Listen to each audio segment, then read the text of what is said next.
नमस्कार साथियों, Kanishka officers academy Darbhanga में आपका स्वागत है। और आज हम एक गंभीर विषय पर चर्चा करने वाले हैं। पेपर लीक पर युवाओं का महाआंदोलन। साथियों, आप देख रहे होंगे कि पूरे देश में युवा आक्रोशित हैं, आंदोलित हैं और सड़क पर निकले हुए हैं। सबसे पहले जानते हैं कि इस आंदोलन का प्रमुख कारण क्या है और फिर इसका हम निदान की भी बात करेंगे। पेपर लीक पर युवाओं का महाआंदोलन, इसका जो तीन प्रमुख कारण जो हमको समझ में आया, एक तो है कि पेपर लीक का मामला, दूसरा पेपर लीक की वजह से परीक्षा का निरंतर रद्द होना, और तीसरा है पारदर्शिता में कमी। सबसे पहले बात कर लेते हैं कि भारत में प्रतियोगिता परीक्षा करोड़ों युवाओं के सपनों का आधार होता है और हर युवा को लगता है कि यह परीक्षा बिल्कुल निष्पक्ष हो और योग्यता के आधार पर बच्चों का चयन हो। लेकिन जब परीक्षा में पारदर्शिता की कमी होती है, प्रश्न पत्र लीक होते हैं और परीक्षा रद्द होता है, तो लाखों मेहनती छात्रों का जो परिश्रम होता है वो व्यर्थ जाता है। उनके परिवार, उनके माता पिता का जो सपना है वो सपना टूटता है। आप समझिए, जो लाखों युवा जो प्रतियोगिता परीक्षा की तैयारी कर रहे हैं, वो कठोर परिश्रम, निरंतर आर्थिक संघर्ष और साथ ही साथ मानसिक दबाव की स्थिति में होते हैं।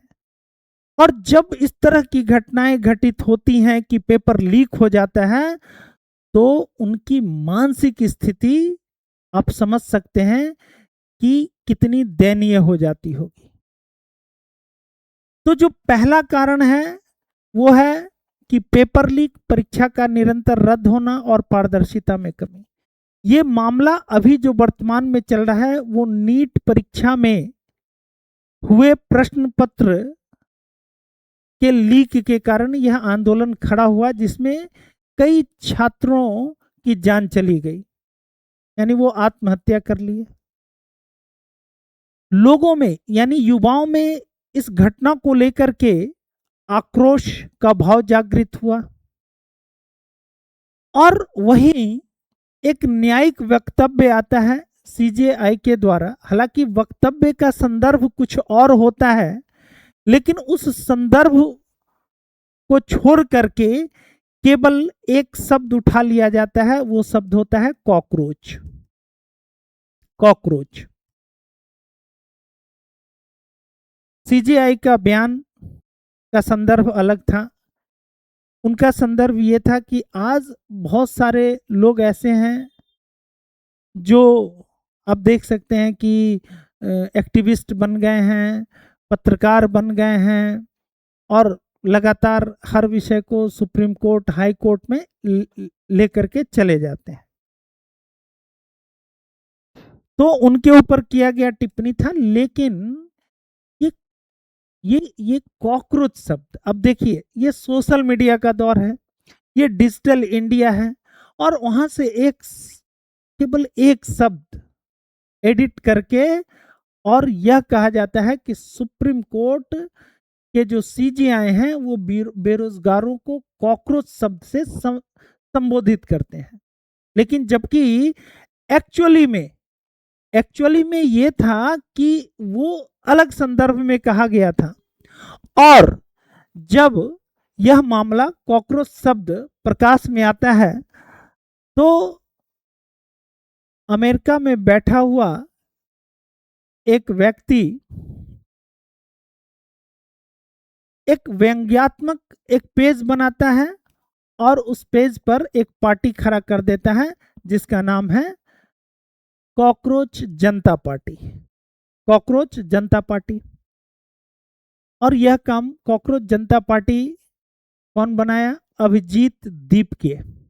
अभिजीत दीपके एक व्यंग्यात्मक जन आंदोलन चलाते हैं, यानी व्यंग के रूप में एक पेज बना करके डाल देते हैं और देखते हैं कि 24 घंटा भी नहीं, घंटा 2 घंटा में इस पे मिलियंस ऑफ लोग जुड़ते हैं, करोड़ों में लोग जुड़ते हैं। आप समझिए कि सोशल मीडिया पर इस व्यंग्यात्मक जन आंदोलन को इतना बड़ा समर्थन मिलता है कि अब यह एक व्यंग्यात्मक जन आंदोलन से धीरे धीरे आप देख रहे हैं कि धरातल पर एक सामाजिक आंदोलन के रूप में ये एक मंच के तौर पे उभरता है। सवाल यहां पर कोई कॉकरोच जनता पार्टी का नहीं है। ये जो कारण है, इन कारणों की वजह से जो युवाओं में रोष था, उस रोष को एक मंच मिला सीजेआई के रूप में, और वहीं से धीरे धीरे करके यह आंदोलन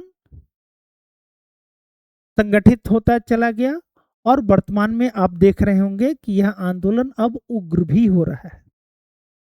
हालांकि सरकार त्वरित कार्रवाई करते हुए अपने स्तर पर दोषियों के खिलाफ सख्त कार्रवाई करती है, और प्रधानमंत्री का जो बयान आया कि इस पर हम और कठोर नियम लेके आएंगे, कठोर कानून लेके आएंगे, फास्ट ट्रैक कोर्ट का गठन करवाएंगे और दोषियों को त्वरित सजा दिलाएंगे। लेकिन अब जो स्टूडेंट्स हैं वो अब इस मांग पर अड़े हैं कि जो वर्तमान भारत के शिक्षा मंत्री हैं धर्मेंद्र प्रधान, उनका इस्तीफा होना चाहिए। अब बात उनके इस्तीफे को लेकर के आ गया। अब चर्चा का विषय यह है कि चूंकि नीट का जो पेपर लीक हुआ और उस विभाग के अध्यक्ष धर्मेंद्र प्रधान जी हैं, जो कैबिनेट मिनिस्टर होता है वो विभाग का विभागा अध्यक्ष होता है, तो अब बात इस पर आ गया कि हमको जो अधिकारी हैं, जो लोग दोषी हैं वो तो हैं, उनके खिलाफ तो सरकार कार्रवाई करती हुई दिख रही है, लेकिन मंत्रियों की अकाउंटेबिलिटी क्यों नहीं तय होना चाहिए, जो इस विभाग के विभागा अध्यक्ष हैं। तो अब कहिए कि ये एक नाक की लड़ाई बन गई है। जो स्टूडेंट हैं वो इस मांग पर खड़े हो गए, अड़ गए हैं कि भाई धर्मेंद्र प्रधान जी का इस्तीफा होना चाहिए। दूसरी ओर इस आंदोलन को समर्थन मिल रहा है पूरे विपक्षी दलों के द्वारा, या अब केवल स्टूडेंट मूवमेंट नहीं बल्कि विपक्षी दलों के द्वारा समर्थित आंदोलन भी हो रहा है, बन चुका है। हालांकि इस देश में जब भी कभी सरकार के विरुद्ध कोई आंदोलन होता है तो विपक्षी दलों का समर्थन होता ही होता है। तो अब ये आंदोलन, ये आप समझिए कि इस तरह के जब भी आंदोलन हुए सरकार के विरुद्ध तो बड़े बड़े शहरों में बड़े प्रदर्शन होते थे, लेकिन अब ये हमारे शहर दरभंगा जैसे शहर में भी कल बहुत ही उग्र प्रदर्शन हुआ, उग्र प्रदर्शन हुआ। हालांकि दरभंगा के जो दरभंगा पुलिस की इस बात की सराहना भी की जा रही है कि उग्र प्रदर्शन होने के बावजूद भी दरभंगा पुलिस ने इसको बहुत ही संयमित ढंग से नियंत्रित किया, बहुत ही संयमित ढंग से इसको नियंत्रित किया। लोकतंत्र में सभी को अपना विरोध जताने का पूरा अधिकार है, सरकार का विरोध करने का अधिकार है, धरना प्रदर्शन करने का अधिकार है, लेकिन हमेशा आप, ये देश हमारा है, हम सभी का है, चाहे यहाँ पर स्टूडेंट हो, कोई अधिकारी हो, कोई उच्च संवैधानिक पदों पर बैठा हुआ लोग हो, ये देश सभी का है और देश को सुरक्षित रखने की जिम्मेदारी हम सभी की है, हम सभी की है। तो हम अपने संवैधानिक दायित्वों का निर्वहन करते हुए अपनी मांग को सरकार तक पहुंचाएं। सरकार को भी चाहिए कि सरकार संवाद करे। देखिए, सरकार की दुविधा यह है कि आज यदि हम धर्मेंद्र प्रधान का इस्तीफा ले लेते हैं तो कल को फिर कोई आंदोलन खड़ा होगा और फिर किसी मंत्री का मांगा जाएगा। सबसे पहली बात, इस देश में अकाउंटेबिलिटी तय होनी चाहिए, व्यवस्थाएं पारदर्शी होनी चाहिए और ये आंदोलन युवाओं के भविष्य और व्यवस्था की विश्वसनीयता के बीच की लड़ाई है। युवाओं के भविष्य और व्यवस्थाओं की विश्वसनीयता के बीच लड़ाई है। तो जो व्यवस्था है, जो प्रशासन है, जो सरकार है, उसको इस तरह की व्यवस्था प्रणाली विकसित करनी पड़ेगी कि इस तरह की घटनाओं की पुनरावृत्ति न हो, और सरकार इसके लिए प्रतिबद्ध दिख रही है। लेकिन अब युवाओं, छात्रों की मांग यह है कि धर्मेंद्र प्रधान का इस्तीफा होना चाहिए, उनकी अकाउंटेबिलिटी तय होनी चाहिए। लोकतंत्र में देखिए, वो जो छात्र आज सड़क पे हैं वो कौन है? वो हमारे ही लोग हैं, हमारे अपने ही हैं। वो पुलिस वाले, वो कौन है? वो भी हमारे अपने हैं। तो वो जो संघर्ष की उग्र प्रदर्शन के बजाय, आप देख लें साथियों कि इतिहास इस बात का साक्षी है कि यदि प्रदर्शन उग्र हुआ तो प्रशासन उससे सख्ती से निपटती है, सख्त कार्रवाई करती है। लेकिन यदि आंदोलन शांतिपूर्ण मौन हो और गांधी जी के विचारों पे चल के हो सकता है आप हमसे बहुत कम सहमत हो, लेकिन यदि आप गांधी के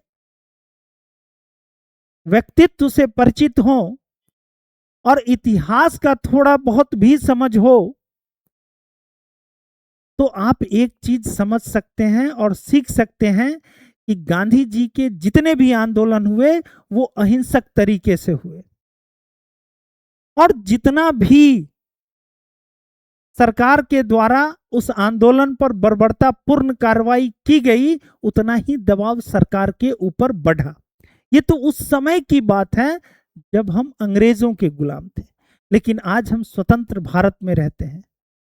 आज संवाद होना चाहिए बेझिझक। जो सीजेआई पार्टी है उसके साथ भी संवाद होना चाहिए, उनकी बातों को भी सुनी जानी चाहिए, और लोकतंत्र में सरकार को झुकना भी चाहिए। ये लोकतंत्र है। इस देश में ऐसा पहले भी हुआ कि नैतिकता के आधार पर स्वतः लोग मंत्री पद से त्याग पत्र देते रहे। यहां तक कि उदाहरण समेत बता सकते हैं, जैसे जॉर्ज फर्नांडिस हैं या फिर लाल कृष्ण आडवाणी। जब इन पर हवाला के जरिए आरोप लगा तो इन लोगों ने यहां तक कह दिया कि भाई संसदीय सदस्य के रूप में हम इस संसद में तब आएंगे जब हमारे ऊपर लगे आरोपों की निष्पक्ष जांच हो जाए और हम उस जांच में मुक्त घोषित हों। ऐसे अनेकों उदाहरण हैं कि नैतिकता के आधार पर लोगों ने अपने पद से त्याग पत्र दिए हैं। और यह भी ध्यान रखा जाना चाहिए कि जो आंदोलित छात्र हैं उनके द्वारा जनधन की हानि नहीं करनी चाहिए। यहां पर अब मामला केवल नीट के परीक्षा प्रश्न पत्र लीक का नहीं है, चाहे वो एसएससी में हो, दरोगा की परीक्षा में हो, रेलवे की परीक्षा में हो, सिविल सर्विसेज की परीक्षा में हो, और हर कोई जो इस तरह के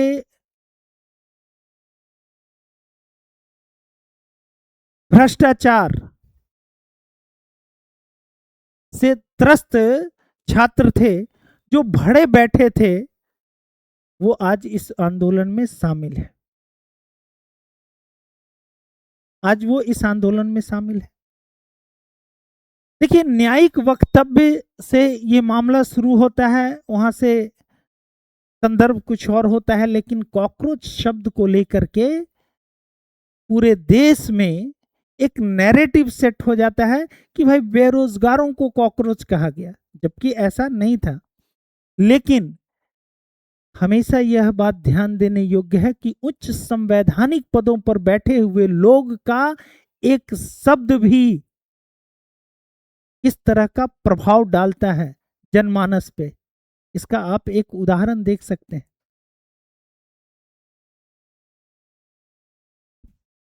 आक्रोश का कारण यह है, आक्रोश का कारण यह है, और सीजीआई के रूप में एक मंच मिलता है और वो आक्रोश फूट पड़ता है। इसका निदान क्या है? पहला निदान तो यह है कि जो परीक्षा प्रणाली है उसमें जो भ्रष्टाचार में संलिप्त लोग हैं उन पर कठोर कार्रवाई हो, जो कि सरकार करती हुई दिख रही है, लेकिन भविष्य में भी इस बात की गारंटी होनी चाहिए कि इस तरह की कठोर कार्रवाई होनी चाहिए उन लोगों पर कि वो नजीर बने आने वाले समय के लिए। दूसरी, कि परीक्षा में पारदर्शिता हो, ट्रांसपेरेंसी हो।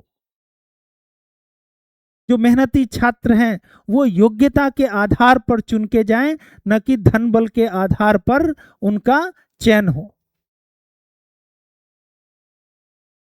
उच्च पदों पर बैठे व्यक्तियों के द्वारा जो संवेदनशील विषय हैं उस पर संतुलित वक्तव्य दिए जाने चाहिए। जो इस आंदोलन को प्रतिनिधित्व कर रहा हो, कोई भी हो, एबीसीडी कुछ भी हो, उसके साथ भी संवाद होना चाहिए। सरकार, चूंकि ये लोकतंत्र है और हम सभी भारत के नागरिक हैं, ये सरकार भी हमारी ही है और ये छात्र भी हमारे ही हैं। तो एक संवाद जरूर होना चाहिए, और संवाद के जरिए जो अकाउंटेबल लोग हैं उनकी अकाउंटेबिलिटी भी तय होनी चाहिए और उनके विरुद्ध कार्रवाई भी होनी चाहिए। तो बस आज के वीडियो में इतना ही। हमको दीजिए इजाजत। धन्यवाद।